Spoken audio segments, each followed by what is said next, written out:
जी भगत आहे हे आम्हाला मार्गदर्शन करतील अशी त्यांना नम्र विनंती करतो। आपण भगवंताला एकतेने प्रणाम करू। भगवान बाबा हनुमान जी को प्रणाम। महान त्यागी बाबा जुमदेव जी को प्रणाम। परमात्मा एक। भगवत प्राप्ति के लिए निष्काम कर्मयोग परम पूज्य परमात्मा एक सेवक मंडळ वर्धमान नगर पेठ नागपूरच्या वतीने बाबाच्या आदेशाप्रमाणे आजचे पूजागिरी निमित्त कार्यक्रम आणि त्या निमित्ताने आदरणीय परमपूज्य परमात्मा एक सेवक गराडे दादा यांच्या निवासस्थानी हवन कार्य पार पडले। त्या अनुषंगाने पूजागिरी निमित्त चर्चा बैठकीचं त्यानंतर हवन कार्यानंतर मानव धर्माची रॅली काढण्यात आली आणि त्या रॅलीनंतर भगवंताच्या एका परमेश्वरी कार्याची चर्चा बैठक सुरुवात आहे। या भगवत कार्यामध्ये सृष्टीचे विधाता विश्वव्यापक परमेश्वर भगवान बाबा हनुमान जी उपस्थित आहेत, यांना माझा प्रणाम। या परमेश्वरी कार्यामध्ये मानव धर्माचे संस्थापक अंधश्रद्धा वाईट वेषणापासून मुक्त करणारे समर्थ सद्गुरू महान त्यागी बाबा जुमदेवजी उपस्थित आहेत, यांना माझा प्रणाम। या बैठकीला उपस्थित मातोश्री वाराणसी आई बाबा जुमदेवजी उपस्थित आहेत, यांना माझा प्रणाम। आजच्या चर्चा बैठकीला लाभलेले अध्यक्ष आदरणीय परमपूज्य परमात्मा एक श्री वसंतदादा लीलारे साहेब यांना माझा नमस्कार। कार्यक्रमाचे उद्घाटक आदरणीय श्री पाचे साहेब यांना माझा नमस्कार। तसेच प्रमुख पाहुणे आदरणीय परमपूज्य परमात्मा एक सेवक प्रमोदजी कटंकर साहेब, देवचंदजी भगत साहेब, रामचंद्रजी चकोली साहेब, दीपकजी शेंद्रे साहेब, रोशनजी नागपुरे साहेब, देवदासजी मारबते, केशवजी राकडे आणि दसजी साळवे साहेब, सुधीरजी पडवले साहेब, तेजरामजी भोटमागे साहेब, लोकेशजी खंगार साहेब, संदीप भाऊ भांडारकरजी आणि समस्त उपस्थित संचालक आदरणीय राकडे साहेब आणि इथे उपस्थित सर्व सेवक सेविका बालगोपाल या सगळ्यांना माझा नमस्कार। आज की चर्चा बैठक 4 तत्व 3 शब्द 5 नियम और सेवकालय अनुभव या विषयावर होत आहे।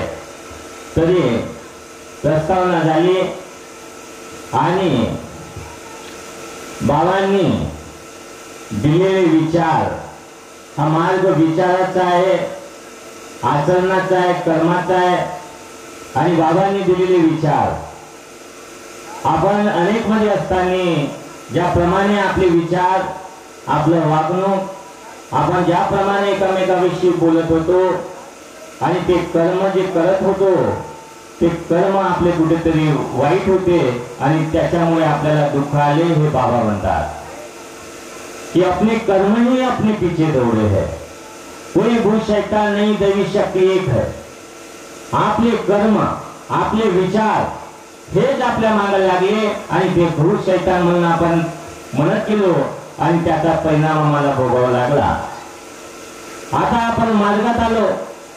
मार्गात आल्यानंतर ज्या परमेश्वराने आपल्याला या तत्वशब्द नियमाच्या आधारे माणसाने माणसासोबत माणुसकीने वागणे या मानव धर्माचा जो संदेश आहे, जे विचारधारा आहे, त्या विचाराप्रमाणे आपल्याला वागणे आहे आणि आपल्याला पहिले सवय होती या विचाराच्या उलट दिशेने वागण्याची। आणि जेव्हा या मार्गात आलो, मार्ग घेण्याचा एकच कारण आमचे दुःख दूर झाले नाही आणि त्याच्यामुळे आपण या मार्गात आलो आणि जे जे मार्गदर्शकांनी कार्यकर्त्यांनी सांगितले त्या सर्व गोष्टीला आम्ही दुजोरा दिला, समर्थन दिलं। परंतु त्याप्रमाणे आम्ही वागत आहोत का हा सर्वात मोठा प्रश्न आपल्याला स्वतःला विचारायची गरज आहे। कारण हा मानव धर्म आहे, हा सत्य परमेश्वर आहे आणि बाबांनी या परमेश्वराला विशिष्ट तरीकेने प्राप्त केलेला भगवान आपल्याला दिलेला आहे आणि दिल्यानंतर या तत्वशब्द नियमाचं पालन करायचं आहे आणि पालन करायची जेव्हा वेळ येते तेव्हा आम्ही सकाळ संध्याकाळ जे विनंती प्रार्थना म्हणतो त्याप्रमाणे आम्ही वागतो का हा आपल्या मनाला एक प्रश्न विचारण्याची गरज आहे। जर या मार्गामध्ये तत्वशब्द नियमाचं पालन काटेकोरपणे ज्यांनी केलं, ही दैवी शक्ती त्याच्या शब्दावर उभं राहून त्याची कार्य करते. कसा हा भगवान आहे, बाबांनी प्राप्त केला. परंतु आपण जर या तत्वशब्द नियमाच्या आधारे जर इमानी इतबारे जर कार्य केले, बाबांनी दिलेल्या तत्वशब्द नियमाचं पालन जर केलं, तर हा भगवान आपल्या शब्दावर पण आपले कार्य करते. आपण कोणती प्राप्ती केली? आज या साधू संत एवढ्या सगळ्या जगामध्ये एवढे साधू संत आहे, एकालाही भगवान प्राप्त नाही झाला. जपी तपीला भगवान प्राप्त नाही झाला, तो भगवान बाबा जुमलेजीला प्राप्त झाला. आणि जसा प्राप्त झाला तसाच भगवान आपल्याला दिलेला आहे. परंतु त्या तत्वशब्द नियमाचं पालन आमच्याकडून होत नाही आहे. आणि त्या तत्वशब्द नियमाचं जर पालन होणार नाही तर भगवत कृपा आपल्या शब्दावर उभं राहणार नाही. आणि म्हणून या आकारातला विकार जो प्रत्येक व्यक्तीच्या मनामध्ये, हृदयामध्ये, अंतःकरणामध्ये जो विचारधारा आहे, म्हणून बाबांनी सांगितलं की ये आकार है, ये आकार में ही विकार है. इस विकार को जब नष्ट करोगे तभी भगवान से संबंधित बनोगे, अन्यथा नहीं. म्हणून विचाराचं शुद्धीकरण करण्याची खूप नितांत गरज आहे. मनामध्ये एकामेकाविषयी असणारा द्वेष, क्लेश, एकामेकाविषयी आदर सन्मान जो पाहिजे, प्रेम भाव पाहिजे, एकामेकाविषयी जो हर आत्म्यामध्ये भगवान बाबांनी पाहिलेला आहे, तो भगवान आपल्याला पाहायचा आहे. कारण दिलेल्या आदेशाचं पालन आपल्याला